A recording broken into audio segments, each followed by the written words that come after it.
Buenos días, familia. Qué alegría poder volver a reunirnos, poder vernos y adorar a nuestro Dios en el día que Él ha dispuesto. Es un placer y un gozo para nosotros poder como familia venir y apartar este tiempo para exaltar al único que merece toda la gloria y toda la honra. Bueno es alabar a Jehová y cantar salmos a su nombre. Cuán grandes son tus obras, oh Jehová. Cuánto no tenemos motivos acá para glorificar, para honrar, para declarar con nuestros labios cuán grande es Dios. Hemos podido ver su fidelidad, su amor, su sanidad, su restauración, aún su socorro cuando le hemos clamado. Mas tú, Jehová, para siempre eres altísimo. El Dios que tú y yo adoramos es el Dios todopoderoso, el único Dios verdadero, aquel que se hizo hombre y murió en la cruz por ti y por mí. El único Dios. Hoy vamos a gozarnos, a alabarnos, porque estamos contentos, porque le venimos a honrar a Él, ¿sí? Vamos a adorarle en familia,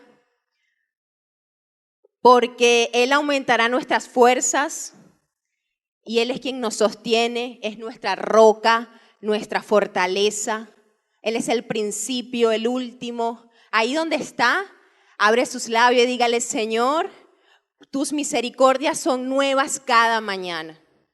Gracias porque tú eres mi Dios, porque tú me rescataste, me libraste de mis enemigos. Tuviste misericordia de mí cuando clamé. Y tu gracia, gracias a tu gracia, hoy puedo entrar confiadamente a tu presencia. Gracias, Jesús, porque tu sacrificio hizo posible que yo pudiera acercarme a Dios, orarle y Él escuchara mi oración. Gracias porque tú nos has perdonado y por eso queremos exaltarte, porque tú eres el único que puede perdonar los pecados. Eres el único Dios y fuera de ti no hay otro. Vamos a alabarle con nuestras palmas.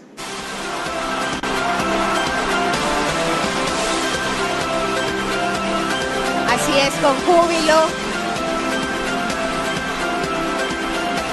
Y vamos a saltar. Así es.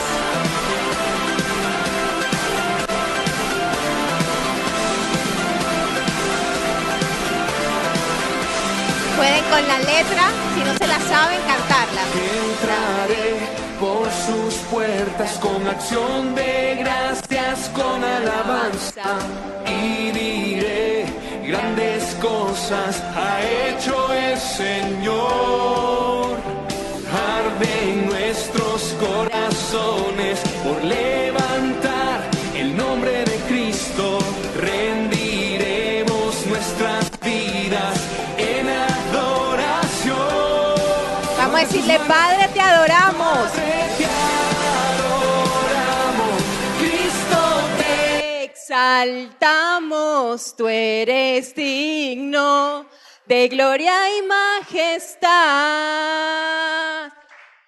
Padre, te adoramos. Cristo, te exaltamos, tú eres digno de gloria y majestad. Así es, Padre, te exaltamos. No se canse de darle las gracias a Dios, de adorarle, porque Dios le dio una voz y le dio unas manos para adorarle, para exaltarle. Ahí comienza a decirle: Padre, te adoro porque tú eres digno. Tú eres exaltado por todos los siglos, porque tú eres el Rey, porque tú eres el Señor. Y es un gozo poder honrarte y exaltarte. Poder con mis palmas declarar que tú eres el único digno de ser exaltado. Bendito seas, Señor.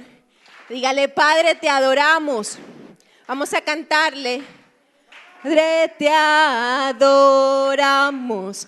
Cristo, te exaltamos. Tú eres digno de gloria y majestad. Padre, te adoramos, Cristo, te exaltamos, tú eres digno de gloria y majestad. Así es. ¡Venga! Bendito sea, Señor. No se canse de aplaudirle, de alabarle, porque Él es nuestro Dios y es el único Dios verdadero. Eso vamos a adorarle con gozo. Al único que es digno. Al todopoderoso, al fiel. Levantemos nuestras manos y adoremos a Jesús, Cordero de gloria, y exaltemos su incomparable majestad. Al que vive por siempre. Al gran yo soy, a Jesús.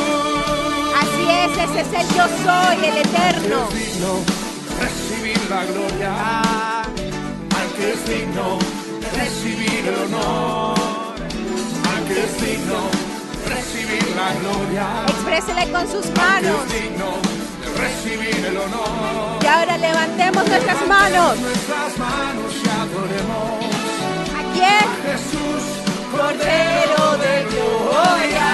y exaltemos su incomparable majestad. Porque Él vive. Vive por siempre. Al gran yo soy. Yo soy al que vive por siempre. Al gran yo soy, al que vive por siempre y siempre. A Jesús. A Jesús, el único, el Señor, al que venció. ¿Cuántos están gozosos? Casi no se oyó ese grito. Porque nuestro Dios vive, es real, murió y resucitó. Venció. Cristo venció. Venció. Al diablo en la Al diablo cruz. en la cruz. Así es. Por eso tenemos victoria. A través de Cristo. Cristo venció. Venció a toda potestad. Potestad. Así es. Él es Jesús, Él es Jesús, Hijo de Dios. y en él nadie se puede perder. Él dijo Que Él es la luz. es la luz, es el camino, La vida y la verdad. Vamos a decirle que venció. Cristo venció.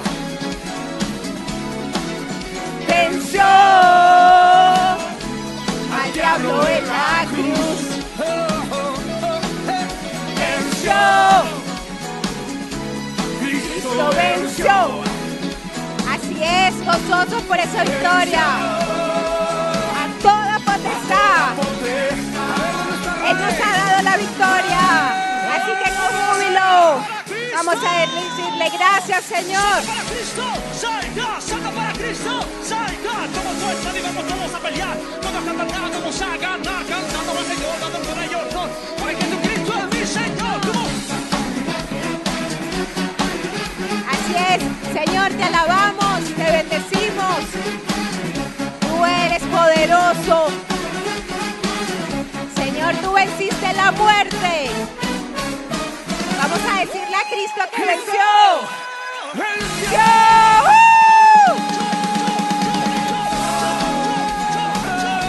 Cristo venció. ¿Venció a quién? Al diablo en la cruz. Venció. Cristo Venció. Así es, Él venció. venció. Y es el Señor. Toda potestad. Venció. Bendito eres, Señor. Santo eres. Bueno es alabarte, oh Dios. Bueno es clamarte a ti con alegría. Toda la tierra te adorará, Señor, y cantará a ti, cantarán a tu nombre, porque tú eres el digno. Tú eres Jehová de los ejércitos. Tú eres nuestro Padre. Eres fiel, eres verdadero. Sabes, Él es fiel y verdadero. Es inmutable, no cambia. Por eso tú y yo podemos confiar y alabarle, porque Él nos amó primero. ¿Cuánto le dicen gracias, Señor, porque no te escogí yo, sino que tú me escogiste a mí? Y por eso hoy puedo ser llamado hijo, hija de Dios, porque decidí, Señor, aceptarte en mi corazón y creerte. Gracias. Gracias, Señor, porque no lo merecía, pero tu gracia, que es un regalo inmerecido, me regaló la salvación. Gracias. Dele las gracias. Este es un momento para solo enfocarnos en Él, porque de eso se trata la alabanza y la adoración, de enfocarnos en quién es Él. Y Él es fiel, Él es justo, Él es verdadero, Él es todopoderoso, Él es el eterno, el que siempre ha existido, el que es y será. Y vendrá por nosotros. ¿Cuánto dicen amén? Él es nuestro Padre. A Él podemos ir. En medio de la necesidad. Sígale aplaudiendo si quiere aplaudirle. Porque nosotros somos su pueblo y fuimos creados para adorarle. Tú y yo fuimos creados para adorarle a Él. Porque Él es nuestro Padre y nosotros somos sus hijos. Él es nuestro Señor y nosotros somos la oveja de su rebaño. Por Él y para Él. Todo fue creado por Él y para Él. Por eso a Él sea toda la gloria, porque es el único Dios. Pero es el eterno, pero también es nuestro Padre. Y podemos encontrar en Él amor, aceptación, valía. Por eso le adoramos. Porque siendo Él perfecto, Dios eterno, nos escogió siendo nosotros pecadores. Gracias, Señor, porque tú eres nuestro Padre. Tú eres nuestro papito. Dios dice su palabra que el Espíritu Santo nos dice nuestro espíritu, Abba, Padre, para que le podamos llamar así. Así que en este tiempo dígale, tú eres mi Padre. Me compraste con tu sangre. Gracias al sacrificio que hizo Cristo en la cruz. Me escogiste, me amaste, me vestiste de alegría. Apropiese de esa verdad. Te acordaste de mi dolor. En tu sombra me escondiste. Desde el vientre lo apartó. Desde el vientre me apartaste. Me llamaste por mi nombre. Por mi nombre. Te glorificas en mí. Ahora dígale en voz alta, Abba, Padre. Soy tu hijo. Tu hijo soy. Abba, Padre, mi primer amor. Corro a tus brazos, Señor. Corro a tus brazos, pertenezco a ti. Abba, Padre, tu hijo soy. Así es. Le pertenecemos, suyo somos, pueblo suyo somos, rescatado por Cristo en la cruz. En tu sombra me escondiste. Desde el vientre me apartaste. Me llamaste por mi nombre. Te glorificas en mí. Clámele, Abba, Padre. Abba, Padre, tu hijo soy. Abba, Padre, mi primer amor. Corro a tus brazos, pertenezco a ti. Abba, Padre, tu hijo soy.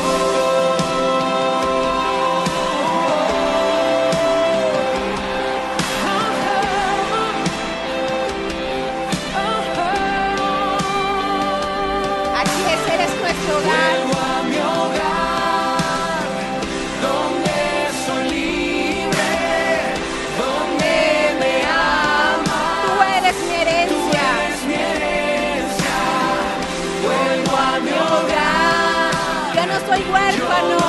soy huérfano. Yo no estoy sola. Mi Padre es mi herencia. Padre es mi herencia. Vuelvo a mi hogar, donde soy libre, donde me aman. Tú eres mi herencia. Vuelvo a mi hogar. Yo no soy huérfano. Usted no está solo. Estoy solo. Mi Padre es mi herencia.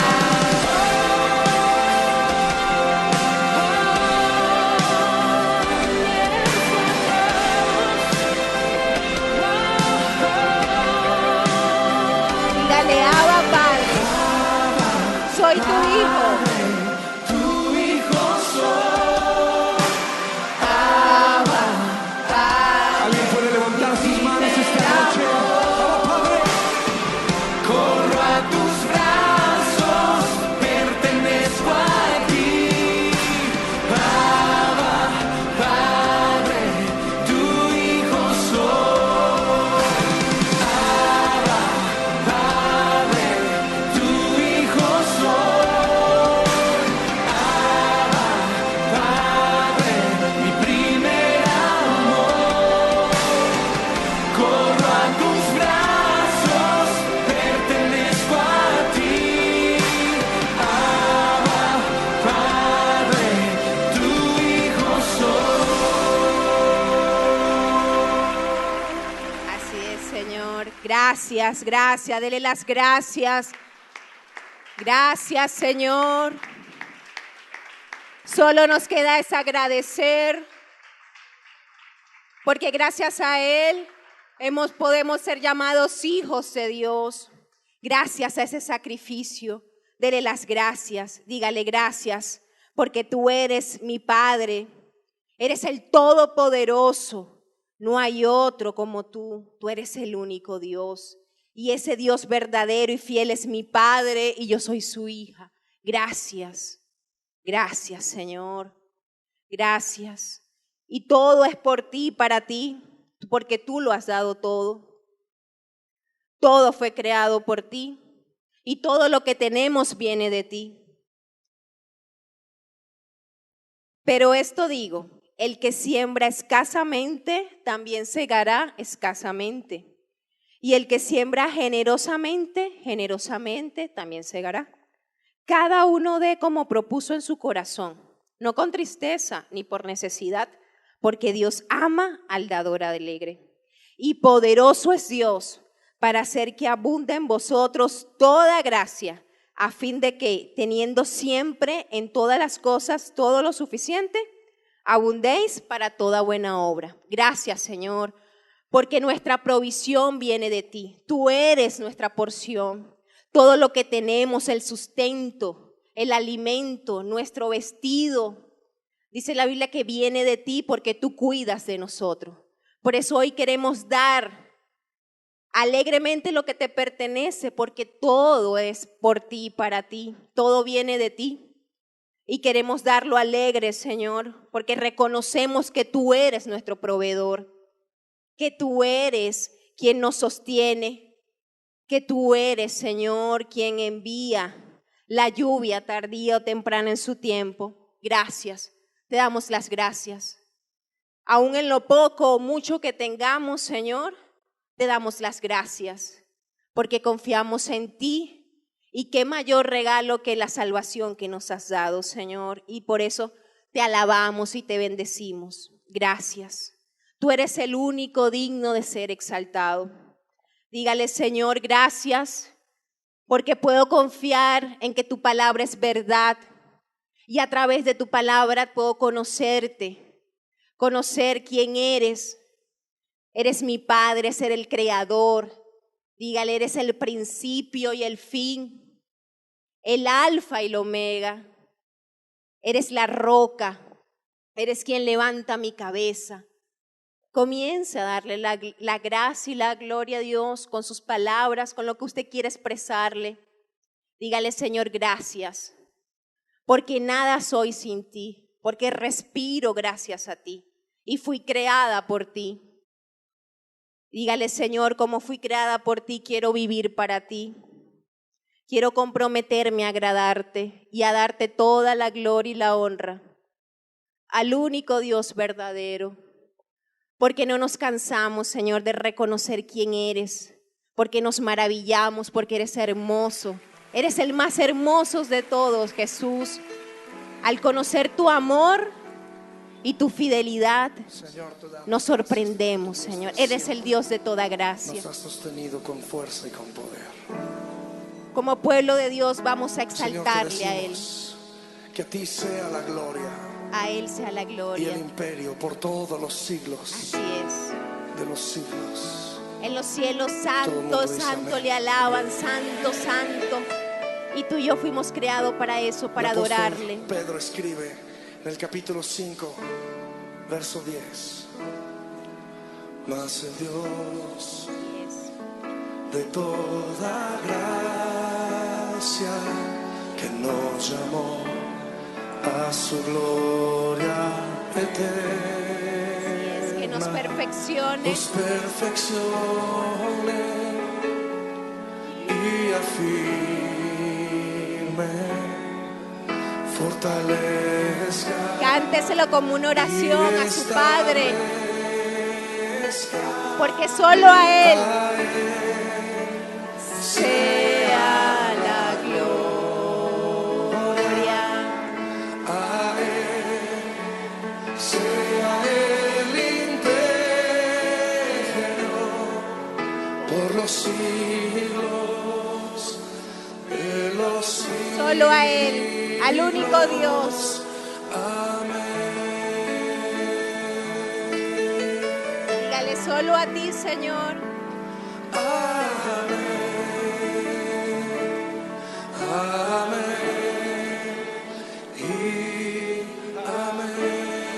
Porque no hay un Dios que haga proezas como tú Cántalo una vez más. y que tenga misericordia de millares como tú. Cánteselo con todo su corazón, porque lo ha llamado. Llamó a su gloria eterna. Eres el único Dios verdadero. Perfeccione y afirme, fortalezca y establezca. A Él sea la gloria. Sea el imperio Por por siempre. los siglos De los siglos. A Él.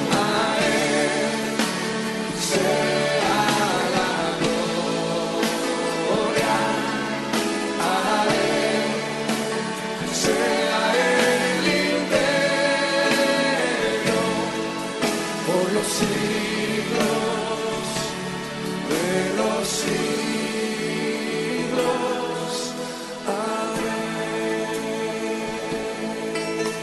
Así es, que así sea.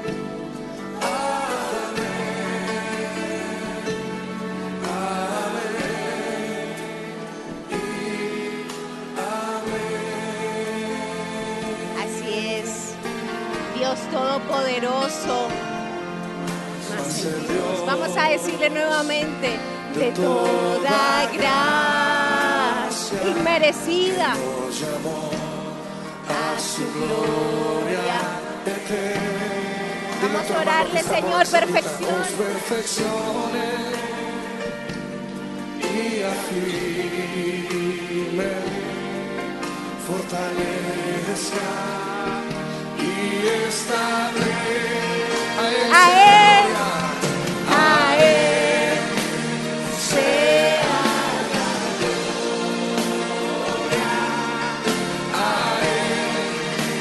Sea el imperio por los siglos de los siglos. A Él sea la gloria.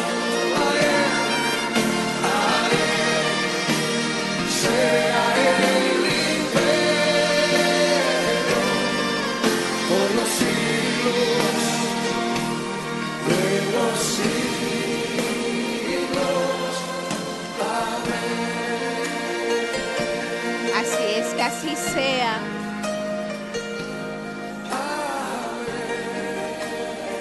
Solo a Él la gloria.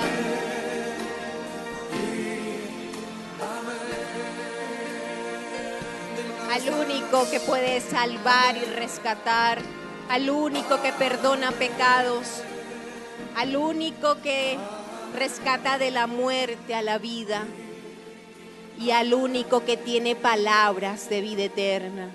Al único, a ese le adoramos, al Señor, al Todopoderoso, al Creador, al grande, majestuoso, nuestro Padre,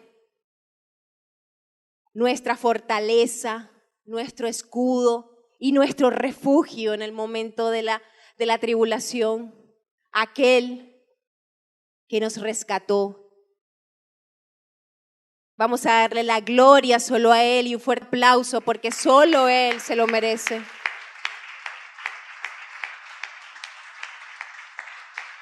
Bendito sea, Señor. Te alabamos y te damos las gracias. Buenos días. Dios les bendiga, familia, Iglesia Centecrib, en todos los lados desde donde nos escuchan o nos ven. Queremos desearles un nuevo feliz año y que Dios obre de una forma poderosa a lo largo de este nuevo año para que podamos vivir agradándole, vivir sirviéndole y cumpliendo cada uno de sus propósitos.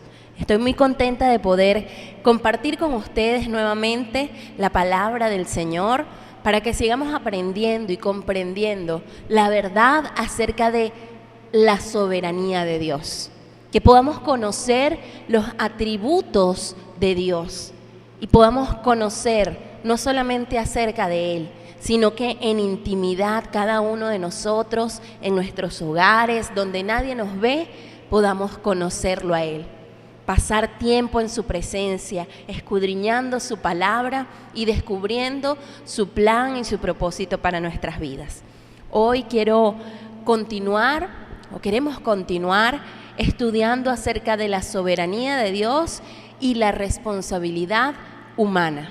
Eso es lo que hoy va a centrar nuestra atención en el estudio, porque hemos venido hablando y hemos venido estudiando toda la implicación de lo que la soberanía de Dios cubre en toda la creación, en todo el universo. Dios es soberano, poderoso, grande, infinito, tiene el control de todo.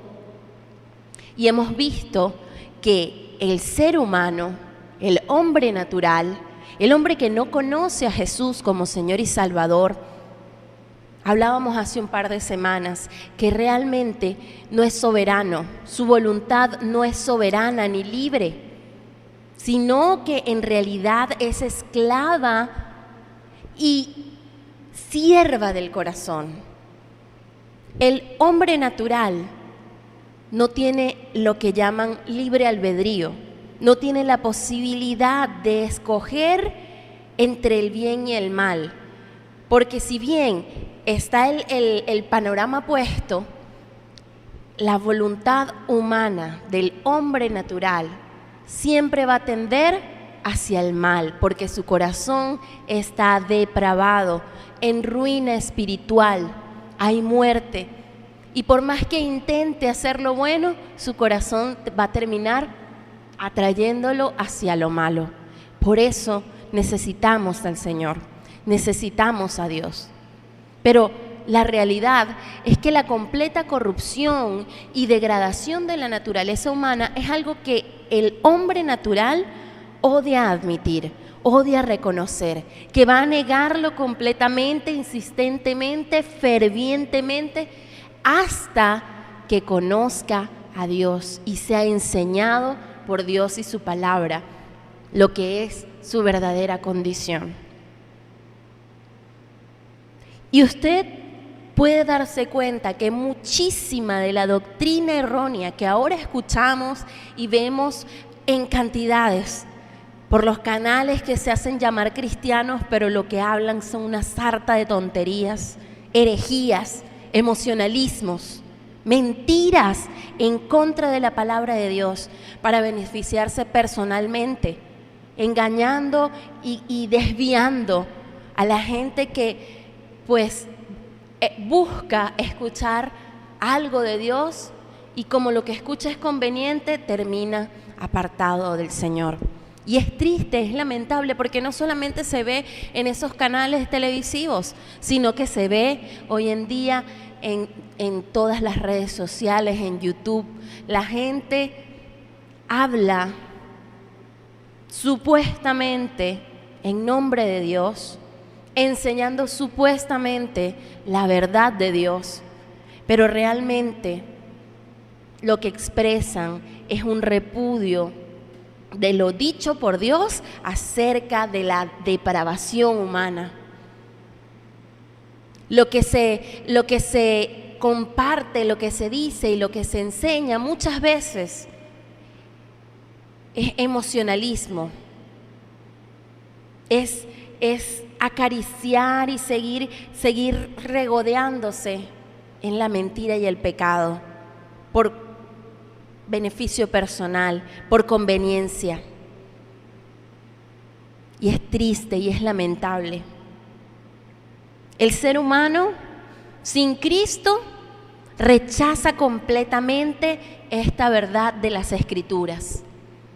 Y el cristiano que no quiere vivir sujeto y obediente a la palabra de Dios, también rechaza las enseñanzas verdaderas de la Biblia y se deja guiar por sus emociones y unas tonterías que no tienen nada que ver con la verdad que Dios ha dicho en su palabra.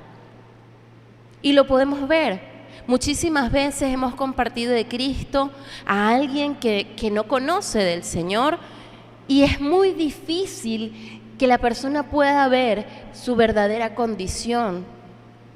De hecho, muchos se ofenden cuando se les dice que su corazón, dice las Escrituras, que es malvado y perverso, que el corazón del hombre es malvado. No, pero ¿cómo voy a ser malo yo? Y se ofende la gente. Si yo soy bueno, si yo siempre trato de ayudar y ayudar a todos y hacer el bien, y yo no robo, no mato, no chismeo. Pero la Biblia dice que el corazón es engañoso y perverso. Por eso necesitamos a Cristo, necesitamos un Salvador, necesitamos la guía de Dios para dirigir nuestras vidas. Pero el hombre sin Dios afirma que sin Él está perfectamente bien, porque Satanás se encarga de engañar.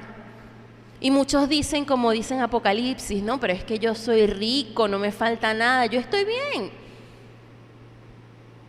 O yo tengo lo que necesito para vivir, yo estoy bien, yo no necesito a Dios. Estoy sano. Mientras yo tenga fuerza y vida, pues pa'lante. Pero ¿saben lo que dice la Biblia en Apocalipsis 3:17? Tú dices, yo soy rico, he llegado a tener muchas riquezas, no carezco de nada. Pero no sabes que eres un desventurado, un miserable y que estás pobre, ciego y desnudo. De hecho, el hombre está en esclavitud y es lo que hemos venido hablando hace un par de semanas. El hombre está esclavizado por Satanás. En 2 de Timoteo 2:26 dice, escapen del lazo del diablo en el cual se hallan cautivos y sujetos a su voluntad. Fíjese bien lo que dice su palabra. No escapa de eso la soberanía de Dios. Dios permite que el enemigo engañe y haga cautivo al hombre sin Cristo. Incluso a muchos cristianos que no viven llenos del Espíritu, que viven en la carne, a los que se hacen llamar cristianos pero que no obedecen a Dios. El Señor los entrega a sus pasiones, a sus mentiras, a sus engaños, a su malvado corazón, dicen Romanos. Entonces, si vamos y evaluamos todo esto que hemos estudiado y nos damos cuenta que el hombre y su voluntad es esclava del enemigo, el hombre natural es esclavizado por Satanás y por el pecado, entonces aquí llegamos a un punto de quiebre, porque podemos decir que si el hombre no es libre moralmente y espiritualmente, ¿acaso puede ser responsable de rendir cuentas delante de Dios? Si naturalmente no puede escoger lo bueno, ¿cómo va a ser responsable de escoger lo malo? Ese es el meollo del asunto y lo que hoy vamos a estudiar y profundizar. Romanos 14:21 dice: así que cada uno de nosotros tendrá que rendir cuentas a Dios de sí mismo.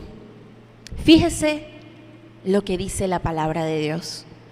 Todos rendiremos cuenta delante de Dios. Todos. En el tribunal de Cristo. Rendiremos cuenta en el juicio final. Creyentes y no creyentes.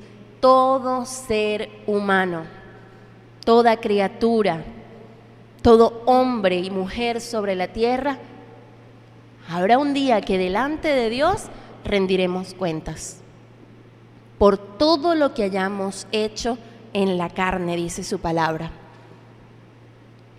Seremos responsables de cada una de nuestras acciones y decisiones. Y si decimos que no somos responsables, estamos negando completamente las Escrituras. Incluso si insistimos en creer que el hombre es completamente libre para escoger lo bueno o lo malo, antes de conocer a Cristo, estaríamos negando la ruina espiritual del hombre natural, del hombre caído. Porque en ninguna parte de la Escritura se habla de la libertad o capacidad moral del pecador. Al contrario, la Biblia insiste una y otra vez en la incapacidad moral y espiritual del hombre pecador, del hombre natural, del hombre que no ha conocido a Jesús. Habla de que es incapaz, pero no se hace menos responsable. Y eso es lo que hoy vamos a estudiar, la relación entre la soberanía de Dios y la responsabilidad del hombre. La responsabilidad que tiene por sí mismo delante de Dios por cada uno de sus actos. Muchas personas hallan en esto un tema difícil de entender, porque estamos acostumbrados y a través de los años muchos se han atrevido a afirmar que si Dios hace algo más que advertir o invitar al ser humano, estaría interfiriendo con su libertad. Estaría destruyendo su responsabilidad y reduciéndolo a una máquina, a un maniquí.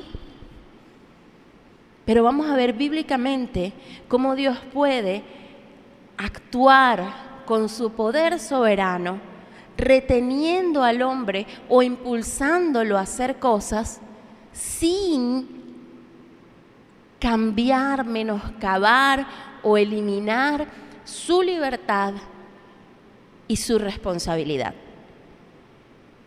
Porque este engaño hace que la gente aproveche para evadir su responsabilidad y pensar, bueno, que si yo peco es porque Dios quiere. Y la Biblia no enseña eso. Si yo peco, bueno, es porque Dios estaba dentro de su plan, entonces yo necesito pecar porque...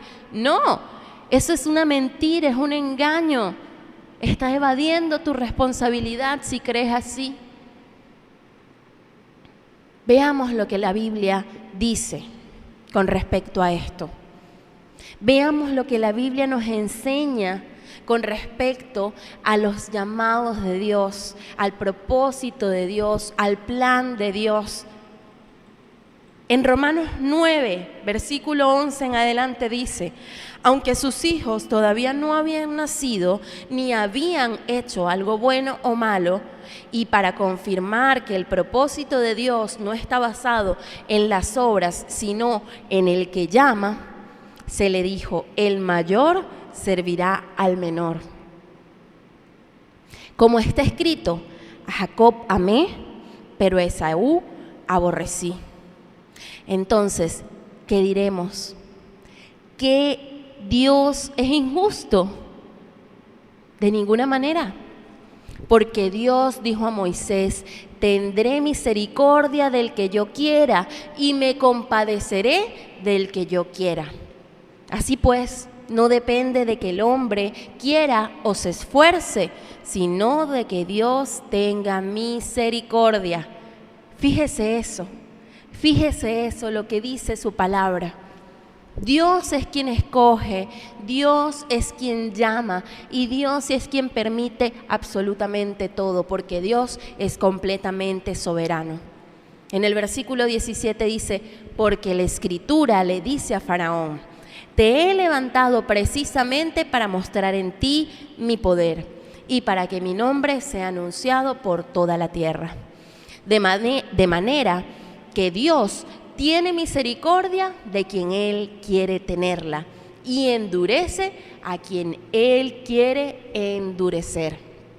Entonces, me dirás, fíjese lo que dice la Biblia, porque el apóstol está dando una explicación de la duda que muchos hoy pueden tener.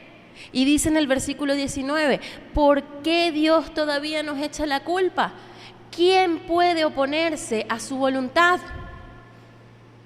Pero la respuesta es: tú, hombre, ¿quién eres para discutir con Dios? ¿Acaso el vaso de barro le dirá al que lo formó: ¿por qué lo hizo así? ¿Quiénes somos nosotros para creer que podemos tener una mente mayor a la de Dios, comprender sus planes, cuando para nuestra mente es completamente imposible tener una visión tan amplia como la de Dios? Por eso es que no entendemos muchas veces lo que Dios hace, pero Dios sí. No comprendemos por qué permite ciertas situaciones, pero Dios sí, porque su propósito prevalece sobre todo y su voluntad es buena, agradable y sobre todo perfecta. Por eso la voluntad de Dios es la que prevalece, no la voluntad del hombre. Nosotros no somos nadie delante de Dios. Pero entonces viene aquí la siguiente pregunta: ¿cómo es posible que Dios use su poder para influir en los hombres y aún preserve su responsabilidad ante sus hechos? ¿Se lo ha preguntado? Cuando estudiaba, esta pregunta surge, porque cuando estudiamos las Escrituras, también encontramos la respuesta. Fíjese lo que dice, y lo leíamos en Romanos 9:19. ¿Por qué Dios todavía nos echa la culpa? Si Él es el que decide todo lo que ha de suceder, si influye en unos para que hagan algo y retiene a otros para que no lo hagan. ¿Cuál es el propósito de Dios en todo esto? Vamos a ver qué nos dice la Biblia. Primeramente vamos a ver esto, que sí es posible que Dios retenga a uno e impulse a otros hombres para que hagan o dejen de hacer cosas que naturalmente harían. El primer ejemplo que vamos a ver es de Abimelec. Abimelec, vemos en Génesis 26 que Abraham le dijo que Sara, que era su esposa, y le dijo: ella es mi hermana. Y no es la primera vez que lo hace, porque capítulos anteriores ya lo había hecho para salvar su vida, porque sabía que como ella era muy hermosa, la iban a querer tomar y que si él decía que era su esposo, lo mataban. Pero ¿qué sucedió? Las circunstancias no eran las mismas, pero Abraham actuó de forma incorrecta. En este momento, Abraham, por temor, bueno, no vamos a caer en esa discusión, pero Abraham dijo que era su hermana. Y Abimelec tomó a Sara, esa mujer hermosísima, como su esposa. Pero él no tenía mala intención. Y por ese motivo Dios no le permitió acostarse con ella, porque eso habría atraído maldición sobre su vida, sobre su reino. Y fíjese lo que dice en Génesis 26. Cuando Abimelec estaba diciendo, pero ¿por qué permites esto tú, Dios? Si tú sabes que yo no lo hice con mala intención, yo no la tomé por esposa porque sabiendo que era esposa de él. Y Dios le dijo en sueños a Abimelec, yo también sé que con integridad de tu corazón has hecho eso. Y yo también te detuve de pecar contra mí y así no te permití que la tocases. Dios retuvo a Abimelec de tener relaciones con su esposa, que era algo natural. ¿Y por qué lo hizo? Lo impidió para mostrar su cuidado, su poder, su protección. Dios puede ejercer su poder sobre el hombre sin destruir su responsabilidad. Y Dios, en este caso de Abimelec, ejerció su poder y restringió la libertad del hombre y le impidió hacer lo que de otro modo hubiese hecho, porque eso era lo natural. La gente se casa no para estar manito sudada. Y él la tomó por esposa y no se acostó con ella porque Dios no lo permitió. Fíjese eso. Otro caso, pero al contrario, es el de Adán. Y algunos se preguntarán, ¿y si Dios pudo retener a Abimelec para que no pecara contra él, por qué no detuvo a Adán? ¿O por qué no detuvo a Satanás antes de la caída? ¿Por qué no detuvo a Hitler antes de la guerra mundial? ¿Por qué Dios permite que ocurra tanto sufrimiento y maldad en el mundo? Pues la respuesta que la Biblia nos da para todo esto es que tanto el pecado como la caída de Adán son usadas para manifestar mejor la sabiduría y los buenos propósitos de Dios. Porque el pecado provee ocasión para que el amor y la superabundante gracia de Dios sean manifestados. Fíjese eso. Y si seguimos leyendo Romanos 9, vamos a ver la realidad de esto. Dice, ¿y qué si Dios, queriendo mostrar su ira y dar a conocer su poder, soportó con mucha paciencia los vasos de ira que estaban preparados para destrucción? ¿Y qué si para dar a conocer las riquezas de su gloria se las mostró a los vasos de misericordia que Él de antemano preparó para esa gloria? Dios sabe a quién escoge. Y Él muestra su poder, permitiendo que los vasos de deshonra, preparados para destrucción, hagan hasta donde Él lo permite para que su poder resalte, para que se vea quién es Dios, quién es el poderoso, quién es el grande, quién es el soberano, porque Dios conoce todo y sabe qué es lo mejor y obra en propósito bueno para su pueblo, para sus hijos, para sus llamados. Dios no permite nada que no esté dentro de su propósito. No quiere decir que Él tenga malos planes, porque permita que sucedan cosas duras y malas. Él no es malo. Dios es bueno, soberano y quiere lo mejor. Pero Él sabe cómo lograr que eso suceda. Y lo vemos muchísimas veces. ¿Cuántas familias han perdido personas importantes? Y ese ha sido el dolor, el detonante para que busquen a Dios, para que reciban a Cristo, porque de otra forma no lo hubiesen hecho. Dios permite sus situaciones con un propósito mayor. Y en el momento no lo entendemos y nos duele, pero Dios sabe que el beneficio y la bendición es mucho mayor. ¿Por qué lo hace como lo hacen? Porque Dios es soberano y es sabio y sabe qué es lo mejor. Podemos ver otro ejemplo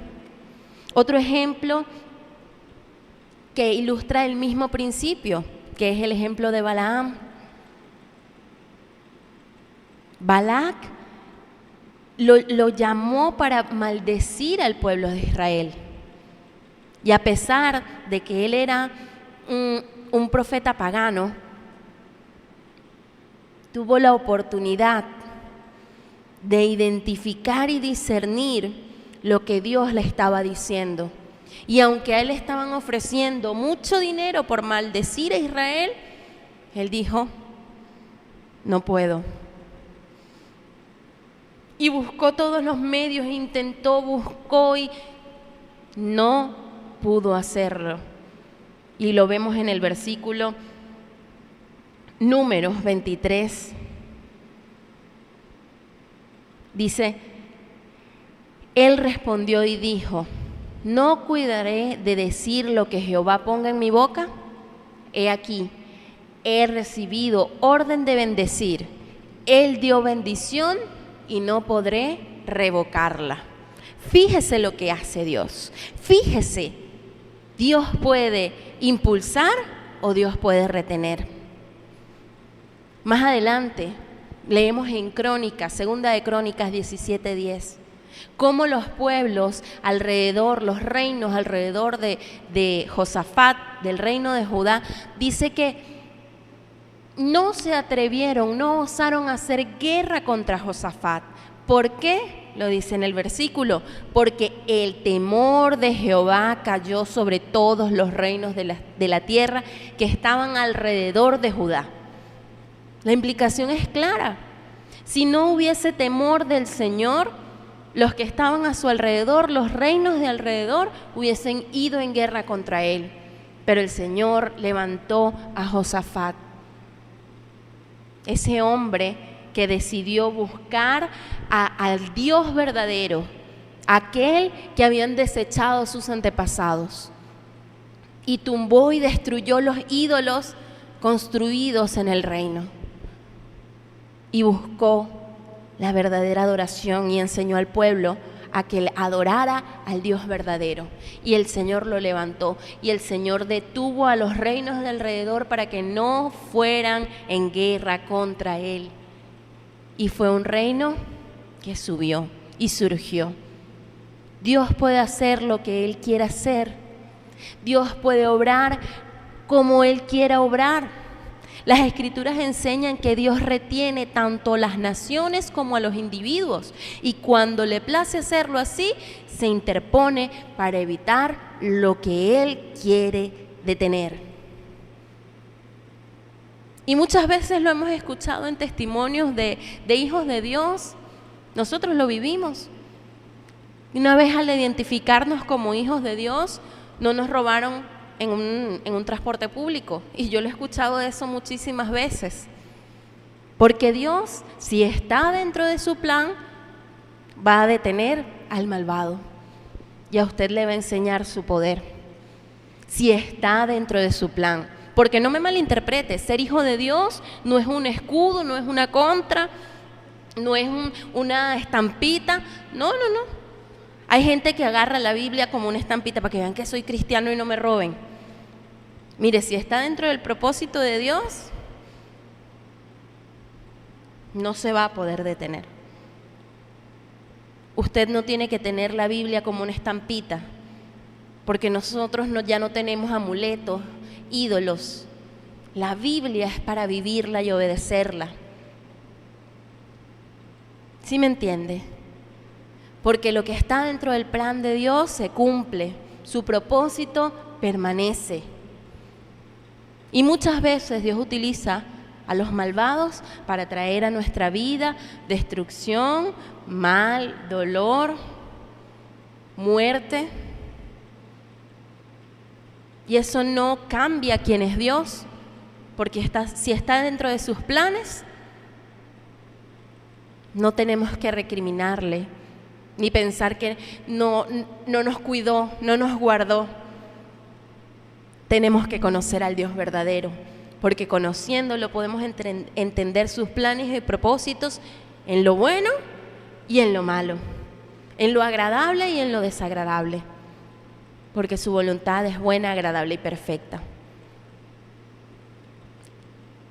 Entonces, lo siguiente que es necesario que estudiemos es la verdadera libertad del hombre, porque tenemos que comprender, sí, Dios puede impulsar y retener a los hombres de hacer algo, de pecar contra Él. Dios tiene el poder y el control sobre el humano, pero eso no lo hace menos libre.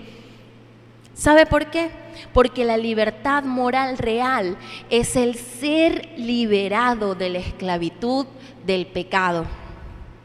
Cuanto más una persona se emancipa de la esclavitud del pecado, más entra en un estado de libertad. Esa es la verdadera libertad. No es la libertad que el mundo conoce, que yo hago lo que quiera cuando me dé la gana. No. La verdadera libertad solo la da Jesús. En Juan 8:36 lo dice: así que si el Hijo los libertare, seréis verdaderamente libres. El pecado no es libertad, el pecado es esclavitud. Hacer lo que me da la gana y darle a mi ojo lo que me pide y a mi cuerpo lo que pide, no es libertad. Así vive el hombre sin Dios, así vive el cristiano carnal, pero no está siendo libre.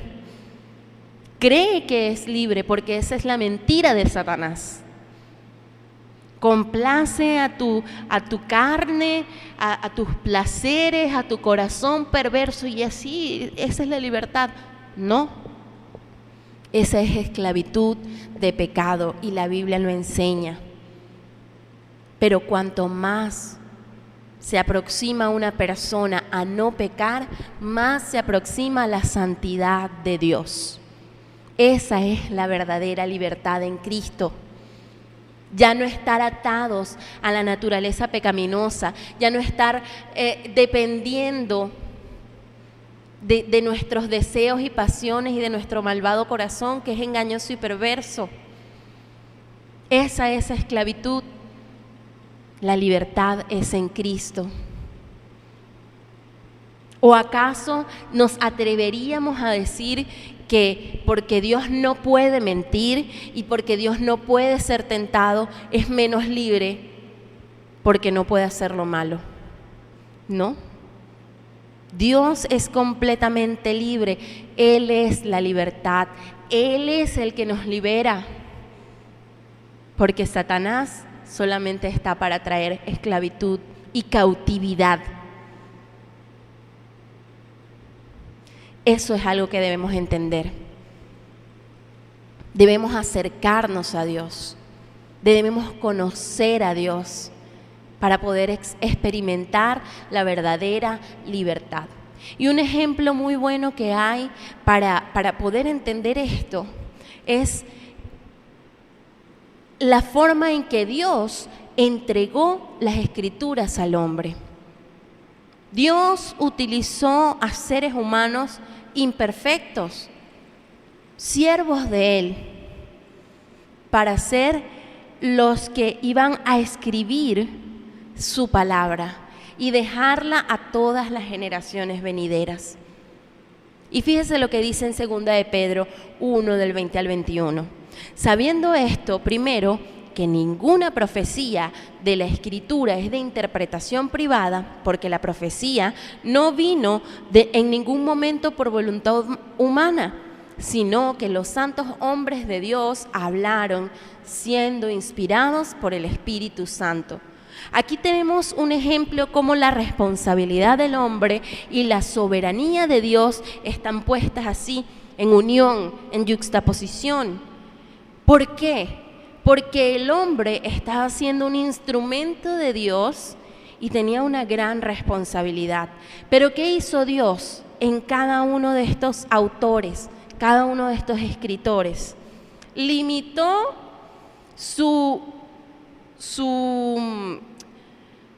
los controló de tal forma que el error de parte de ellos fue imposibilitado, porque fue Dios quien iluminó sus mentes, fue Dios quien encendió sus corazones, fue Dios quien les reveló su verdad para que pudieran comunicarla a los seres humanos.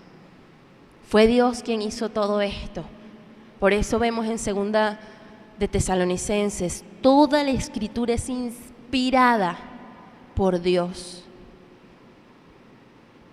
Es útil para enseñar, redarguir, corregir e instruir al hombre en toda justicia. Dios la entregó e inspiró a cada uno de los autores. No fueron simplemente maniquís, pero también en ese proceso los controló para que el error de parte de ellos fuera imposibilitado. Por eso la Biblia no tiene errores. A pesar de que hubo hombres escribiéndola, la Biblia no tiene errores porque fue Dios quien retuvo el error humano para que su verdad fuera la que prevaleciera. Y allí no cortó la libertad del hombre, no detuvo o apartó su responsabilidad. Dios obró de una forma poderosa para que usted y yo tuviésemos la verdad que nos hace libres. ¿Sabe? Y eso es algo que no tiene comparación. Pero ahora, hay 3 cosas acerca de las cuales el hombre en general se equivoca.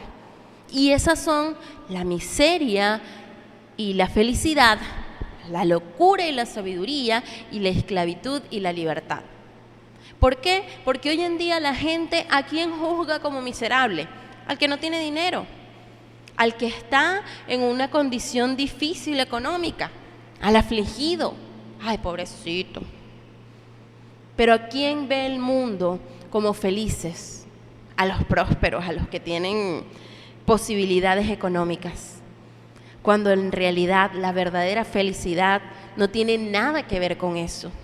Si usted estudia las Escrituras, la verdadera felicidad se encuentra en Mateo 5, en el Sermón del Monte. ¿Quiénes son verdaderamente felices? Los pobres de espíritu, los que reconocen su necesidad de Dios. Y allí da una lista de características de lo que es la verdadera felicidad, que no se trata de andar con el diente pelado. La verdadera felicidad no está atada al dinero, no está atada a las posesiones. Al contrario, la verdadera felicidad es amar a Dios, es conocerlo y vivir para Él. Hoy en día el mundo está complacido con una falsa demostración de sabiduría. Los eruditos que dicen hoy en día, cada herejía, y salen inventando teorías y filosofías que son simplemente engaños, mentiras, como lo hablábamos al principio. Y al mundo le complace escuchar eso. Y hoy en día estamos en tiempos donde cada vez más lo malo se toma como bueno y lo bueno como malo.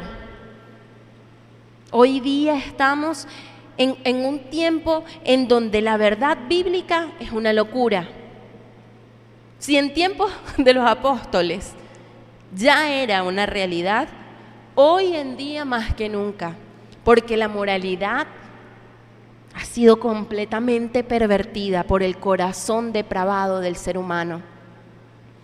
La maldad de Satanás ha hecho que el mundo cada vez más promueva, y lo seguirá haciendo porque no vamos para mejor. Tristemente le tengo que decir que vamos para peor.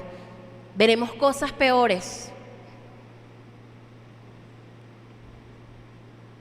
Y para el mundo, que usted y yo obedezcamos al Señor, que vivamos una vida de principios, que obedezcamos cada uno de los mandamientos del Señor, para el mundo es locura, porque el hombre natural no entiende las cosas de Dios, mucho menos las comprende, no puede ni siquiera hacerlo. Para el hombre natural las cosas del Espíritu son locura, pero la verdadera sabiduría está, lo dice en Proverbios. ¿Dónde está el principio de la sabiduría? En el temor de Jehová. Y lo otro, que hay una confusión grandísima, es con la esclavitud y la libertad, como se lo decía hace un rato. La gente piensa que la libertad es hacer lo que me da la gana. No. Hacer lo que nos da la gana en nuestra carne y de acuerdo a nuestro corazón es esclavitud. La verdadera libertad es poder vivir como debemos vivir. Esa es la verdadera libertad en Cristo. No estar atado al pecado. Antes de recibir a Cristo, éramos esclavos del pecado, porque no podíamos escoger otra cosa. Por eso no existía la libertad de decisión, porque aunque intentáramos, sucumbíamos ante la maldad. Pero en Cristo está la verdadera libertad que nos permite vivir como debemos, es decir, obedeciendo a Dios y su palabra. Eso es lo que Dios quiere que usted y yo experimentemos aquí en la tierra, la libertad en Cristo Jesús. Porque desde la caída de Adán, el único que ha vivido una libertad perfecta sobre la tierra es Jesucristo. Porque todos los hombres estamos todavía en la corrupción de la carne. Aun cuando recibimos a Cristo, tenemos libertad de la esclavitud del pecado. Ya el pecado no tiene poder sobre nosotros, pero nuestra naturaleza pecaminosa sigue atrayéndonos, y Satanás utiliza todo lo que está a su disposición para tentarnos, y se aprovecha de la maldad y la depravación de nuestro corazón para que cuando ya conocemos la verdad y cuando ya somos libres del poder del pecado, porque eso sucede en el mismo momento que recibimos a Jesús como Señor y Salvador, ¿qué hace Satanás?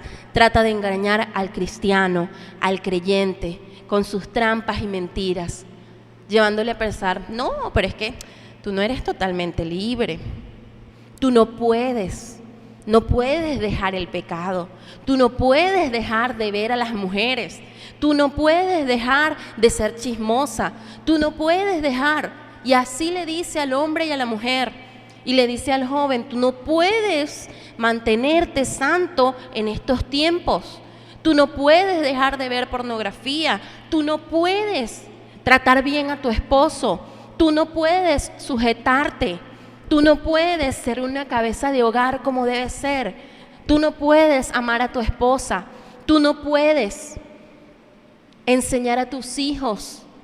Eso es lo que Satanás te dice, porque a ti no te amaron, no puedes amarlos. Tú no conociste el amor, en tu casa no conociste el amor, no puedes proveerles lo que nunca recibiste.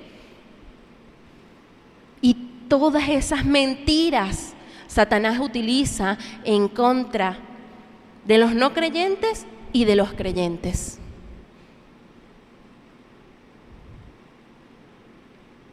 Y sabe que es triste que los creyentes caemos en el engaño de Satanás.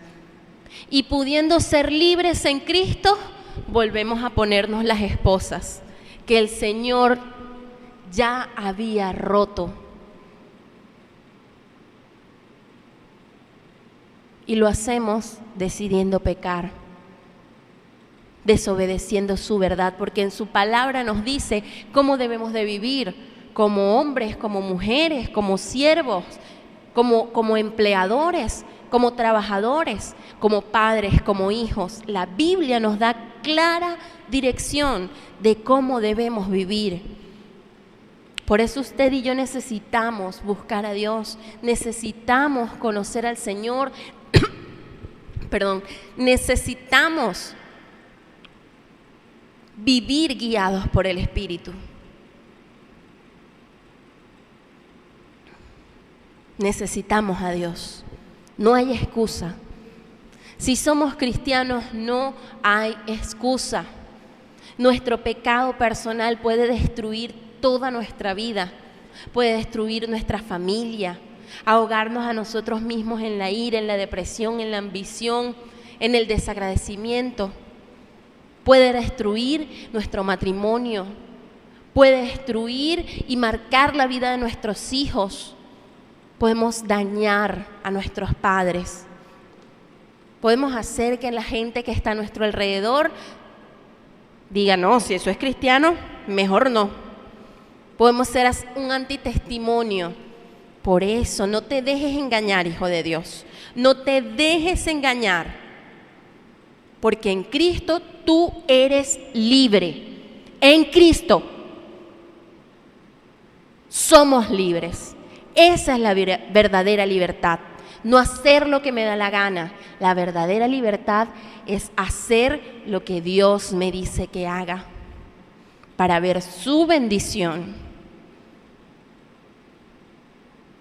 Esa es la libertad que Cristo Jesús pagó en la cruz del Calvario, para que tú y yo ya no estuviésemos atados al pecado, para que ya no tuviésemos que simplemente escoger lo malo, para que ya no estuviésemos a menguas de nuestro malvado corazón. Cristo Jesús pagó el precio. Ahora, ¿qué pasa con aquellos que todavía no han recibido a Cristo? ¿Qué pasa con aquellos que no conocen a Jesús como Señor y Salvador? La exigencia y el llamado es el mismo. A todos Dios nos dice que seremos responsables. Todos tendremos que rendir cuentas. ¿Y cómo es que un pecador que es incapaz de escoger lo bueno va a ser responsable por no hacer lo malo? Por hacer lo malo. ¿Cómo es posible? Mire, porque Dios dice en su palabra a toda la creación que como criaturas somos responsables, primero, de amar, de obedecer, de servir a Dios. A toda la creación el Señor llama a que le ame. Segundo, al hombre pecador se le dice que es responsable de arrepentirse y creer en el Evangelio. Pero ¿cómo puede hacerlo si es incapaz? Si es incapaz de amar y servir a Dios, ¿cómo puede hacerlo si es incapaz de arrepentirse? Lo hemos venido diciendo. Vamos a estudiar lo que la Biblia dice. Juan 6:44. Ninguno puede venir a mí si el Padre que me envió no lo trajere. El hombre natural no va a escoger nunca recibir a Cristo de su propio deseo. En su deseo natural no lo va a hacer. Juan 5:40 dice, no queréis venir a mí para que tengáis vida. Eso es lo común, lo normal, lo que sucede en el hombre pecador. Pero ¿qué es necesario para que pueda hacerlo? Para que pueda arrepentirse. ¿Qué es necesario para que el que no conoce a Cristo pueda ir y recibir a Cristo? Primero tiene que darse cuenta del terrible peligro de su situación. Es necesario que se dé cuenta que está completamente desprovisto de la virtud que lo acredite digno del favor de Dios. Tiene que darse cuenta y admitir que no merece más que la muerte eterna. Tiene que abandonar su propia justicia y tiene que acercarse a Cristo para poder recibir la justicia de Dios en Él. ¿Sí me explico? Pero lo veíamos al principio, y yo sé que estoy para adelante, para atrás, pero lo decía al principio, para el hombre natural es muy difícil reconocer todas estas verdades. Es muy difícil decir de la noche a la mañana: te recibo, Jesús, sin reservas, haz de mí la persona que tú quieres que yo sea. ¿Por qué? Porque Satanás les mantiene bajo el engaño. Porque no se dan cuenta del peligro de su situación. El hombre natural no tiene la voluntad de venir a Cristo porque no reconoce que lo que él ve como su justicia delante de Dios no es más que trapo de inmundicia. Es que yo no mato, no robo, no ando hablando mal de la gente, yo siempre trato de ayudar. Esa es justicia humana, esas son obras, pero en Efesios dice: no es por obras para que nadie se gloríe. Volvemos al punto radical y trascendental. No puede, porque no está listo para recibir a Cristo como su Señor y Salvador. Porque no está dispuesto a separarse de sus ídolos. Pero ¿qué quiere Dios? ¿Qué desea Dios? Dios ama a la humanidad, pero no por eso va a bajar sus estándares de santidad. La incapacidad moral del hombre va más allá de una incapacidad física. Es una incapacidad moral y espiritual. No es que el hombre no pueda hacer una oración de fe, porque yo estoy segura, le hemos compartido a mucha gente de Cristo y hacen la oración eso por compromiso. Ay, sí, claro que sí. Repiten como loritos, pero físicamente están haciéndola, pero espiritual y moralmente no. Porque mientras exista la incapacidad no pueden recibir a Jesús como Señor y Salvador. Dios nos demanda cosas que nosotros naturalmente no podemos hacer. Fíjese, Dios nos llama, primero nos dice que lo tenemos que amar a Él con todo nuestro corazón, con nuestra alma, con nuestra mente, con todas nuestras fuerzas. Humanamente, ese tipo de amor es imposible. Pero Dios también nos dice: sean perfectos como vuestro Padre en los cielos es perfecto. Nosotros no podemos, en nuestra naturaleza no está. Estamos incapacitados para ser perfectos. Pero Dios también nos dice: arrepentidos y creed en el Evangelio. Cuando Dios le dio la ley al pueblo de Israel a través de Moisés en el Sinaí, Él les dijo que debían cumplir la cabalidad, pero ellos no podían. Nosotros no podemos. Nadie puede cumplir la ley, pero las exigencias de Dios no bajan por nuestra capacidad. Las exigencias de Dios no se minimizan por nuestra naturaleza. Mire lo que dice Romanos 8, del 7 al 8. Por cuanto los designios de la carne son enemistad contra Dios, porque no se sujetan a la ley de Dios ni tampoco pueden. Y los que viven según la carne no pueden agradar a Dios. La realidad es que nuestra naturaleza pecaminosa no se sujeta, no puede sujetarse a la ley. Pero entonces, ¿cómo Dios nos hace responsables? Cómo Dios nos hace responsables. Porque no se trata de que no podamos hacerlo en nuestra naturaleza.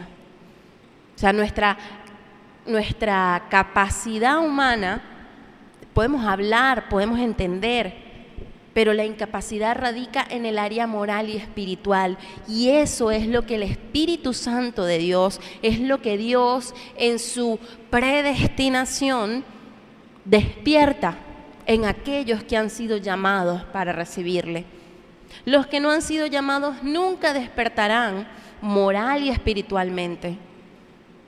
Puede que tengan atisbos o traten de hacerlo, pero no es real porque no viene del corazón. Como los fariseos. Vemos ese ejemplo claro. La imposibilidad, por ejemplo, de Bartimeo era física. Él no podía ver físicamente, pero espiritualmente en él había un deseo y un clamor, y por eso pidió fervientemente, porque espiritualmente él estaba habilitado y recibió la respuesta del Señor. Pero fíjese lo que pasó con los fariseos. Aunque físicamente podían ver, espiritualmente no. Espiritualmente sus ojos estaban tapados para no poder ver, para no poder entender lo que estaba sucediendo, para no poder oír la palabra verdadera de Dios. La incapacidad del pecador consiste en la falta de poder moral para desear y de voluntad para realmente actuar. Esa es la incapacidad. Pero igualmente el llamado de Dios sigue siendo el mismo: arrepiéntanse. ¿Y cómo puede hacerlo el hombre?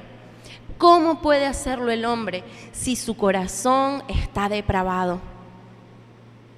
Le repito, eso no destruye su responsabilidad de rendir cuentas a Dios, porque Dios no obliga a nadie a pecar. Esa es la verdad.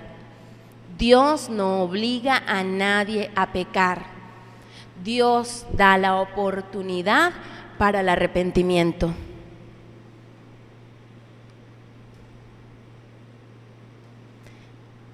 Por eso el ser humano tiene la responsabilidad de venir a Cristo.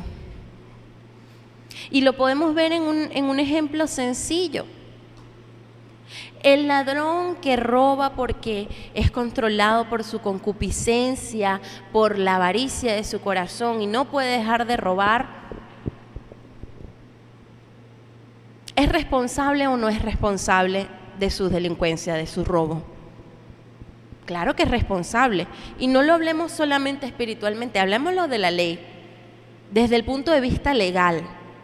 Una persona que dicen que tiene una enfermedad que ahora se llama enfermedad, pero realmente es una esclavitud de pecado, pero vamos a decir que es cleptómano, y roba, y roba, y roba, y roba, y roba. ¿Por qué? Porque está controlado por su concupiscencia, por su avaricia. Y hoy en día se dice que es una enfermedad. Pero entonces continúa robando y roba y roba y roba. ¿Debe o no debe pagar?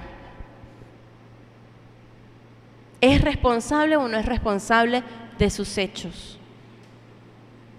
¿Tiene o no que responder ante la sociedad por sus actos?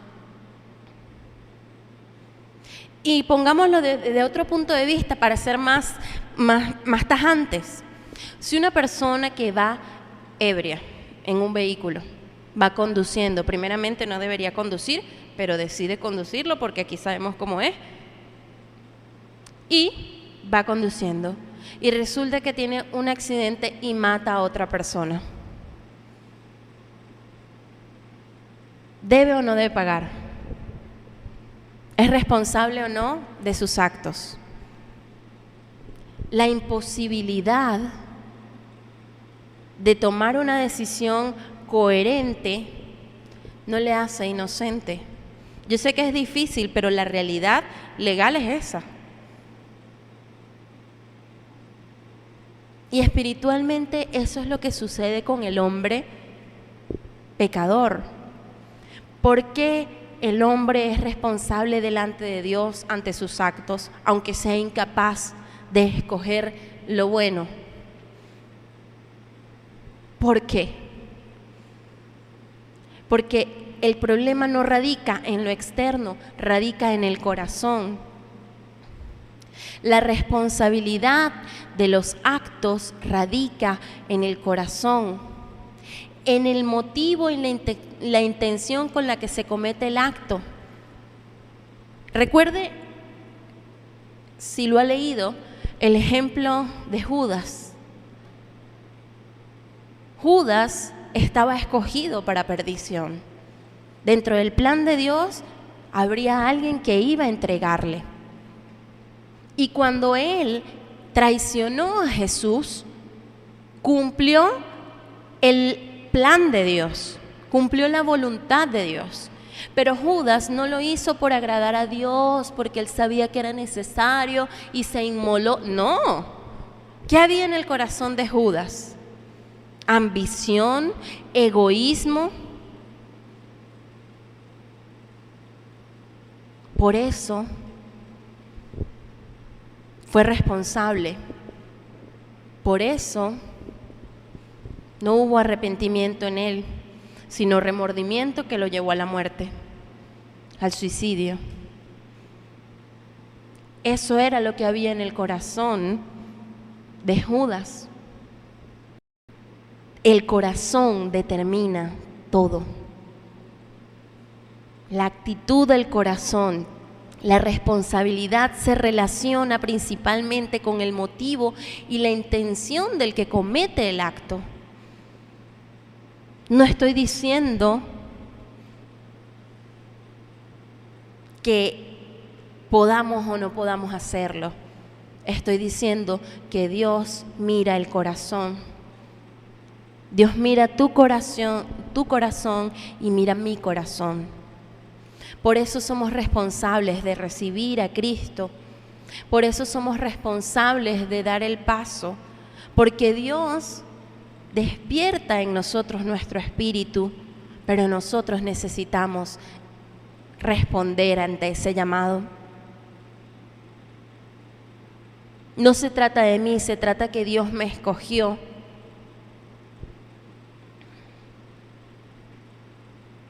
No se trata de mi fuerza, no se trata de mi capacidad. Lo hemos estudiado, lo hemos leído, lo hemos hablado una y otra vez. Pero ¿por qué Dios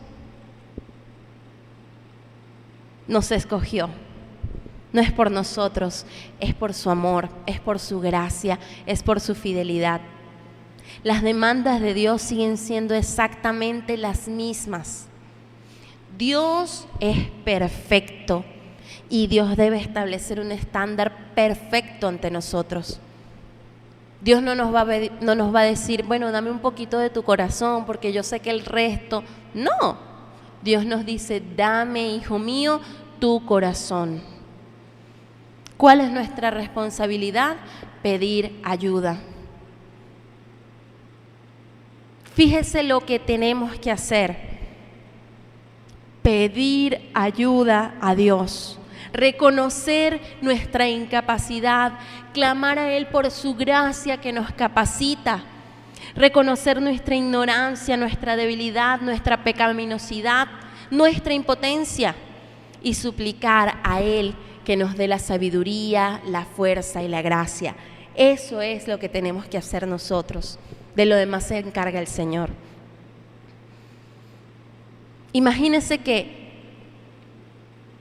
viviéramos en un clima en donde hay esos inviernos bravos y fuertes y todo se congela. Y resulta que salimos a caminar en la noche a la calle y nos caemos en medio del pavimento helado a la intemperie.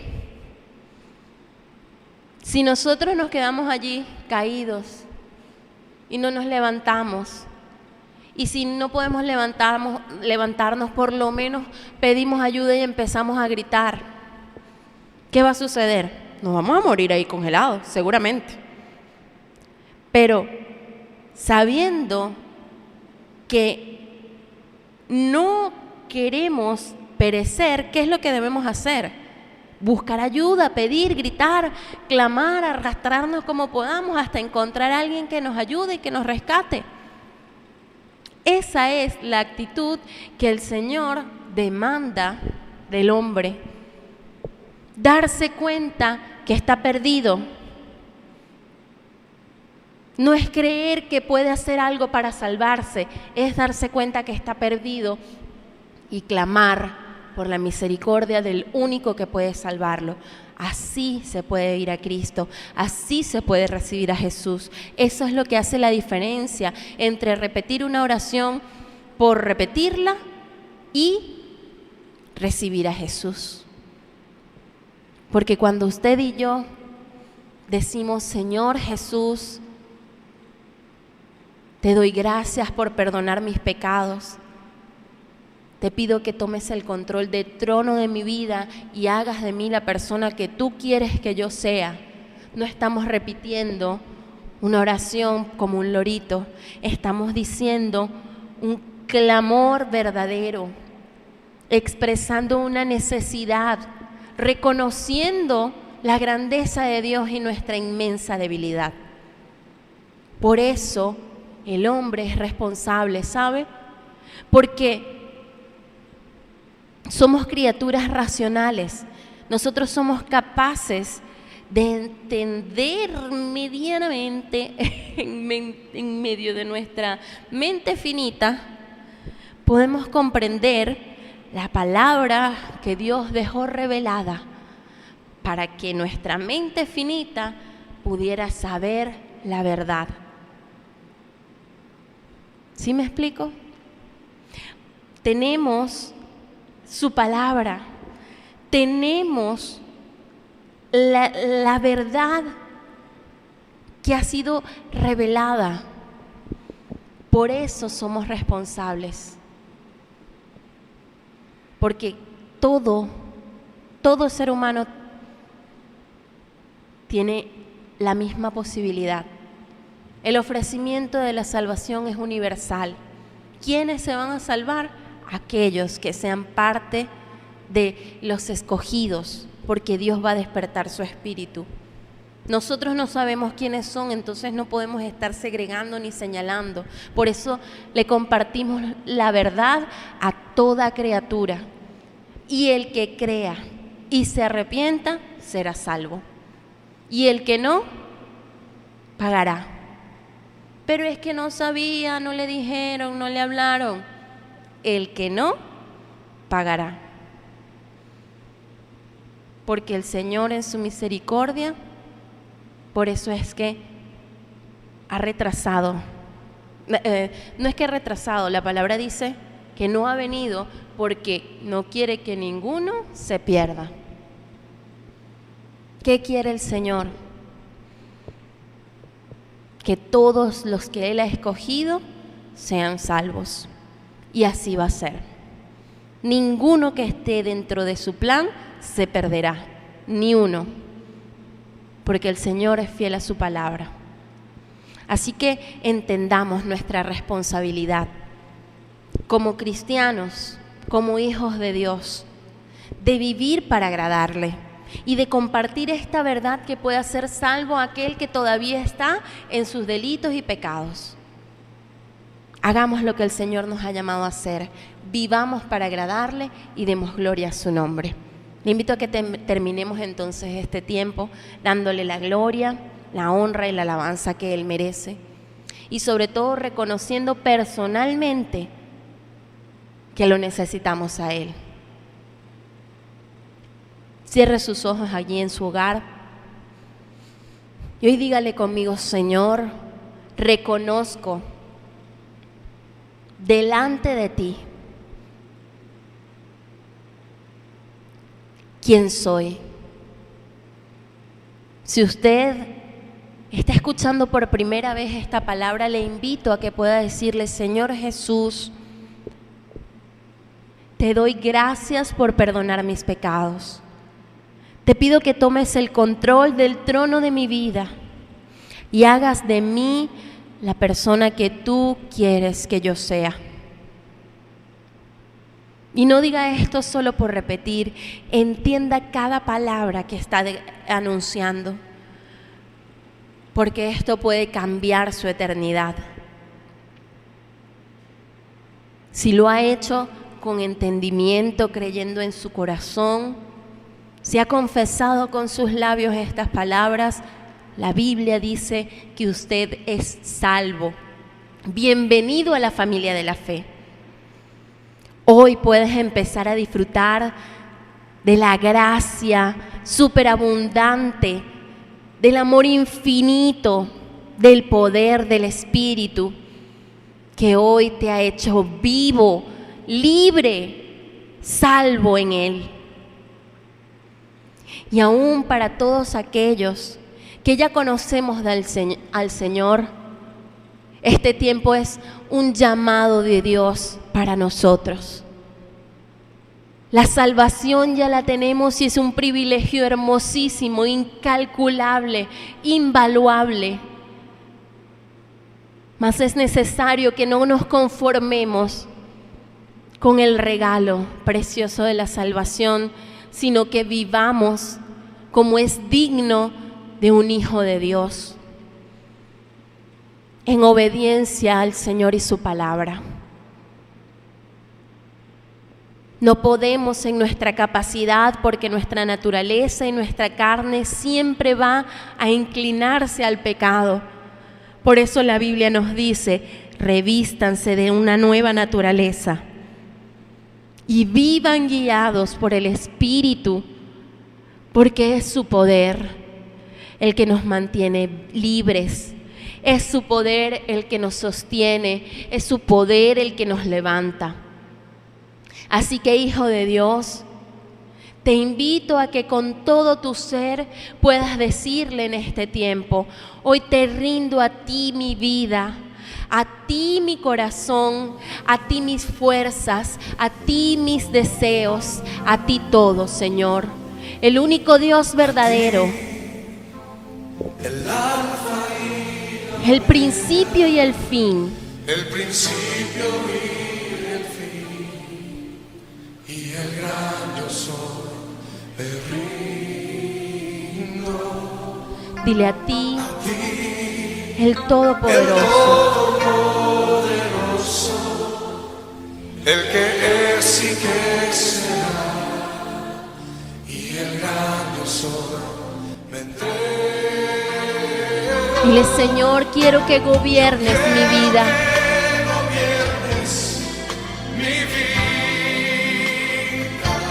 Me entrego como un sacrificio vivo, santo, agradable a ti. Yo quiero que tú ordenes mi camino. Quiero vivir siempre en tu voluntad, agradándote, sujeto a tu palabra, porque yo no puedo solo.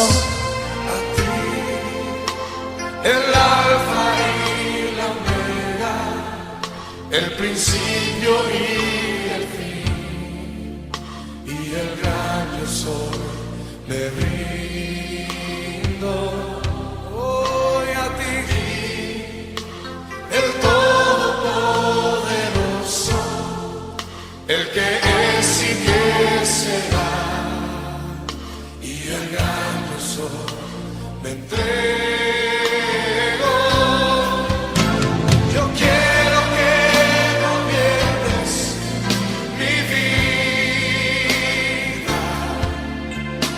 Me doy en sacrificio a ti. Yo quiero que tú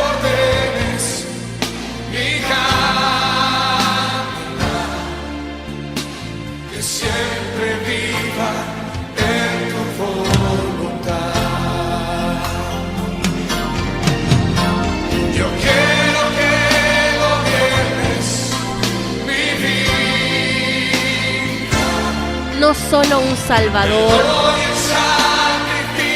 Hoy me entrego al Señor, a ti, Señor, para que ordenes mis pasos, para que me muestres qué cambios debo hacer. Y quiero, lleno del poder de tu Espíritu, hacerlos para agradarte, para vivir siempre en tu voluntad, Señor, agradándote, Señor, guiado y guiada por el poder de tu Espíritu, Señor. Limpia y lava nuestros corazones de nuestra maldad, de nuestra avaricia. Límpianos, Señor, de la inmundicia de nuestro malvado y perverso corazón. Señor, porque hemos querido decirte cómo hacer las cosas, hemos querido vivir una libertad de mentira, porque es esclavitud del pecado. Hoy, Señor, queremos ser verdaderamente libres y vivir en la libertad que tú, Señor, compraste por nosotros en la cruz del Calvario. Queremos ser verdaderamente libres haciendo lo que debemos hacer, obedeciéndote a ti, Señor, porque es la única libertad, es la única vida. Vivir para tu nombre, vivir para tu gloria, cumplir tus propósitos y darte las gracias todos los días de nuestras vidas, porque para eso nos has creado, Señor, para alabanza y gloria de tu nombre, para que vivamos, Señor, dándote a ti todo el honor. Te damos la gloria, Padre. Bendito seas, amado Rey, en el nombre de Jesús. Amén y amén. Dios les bendiga.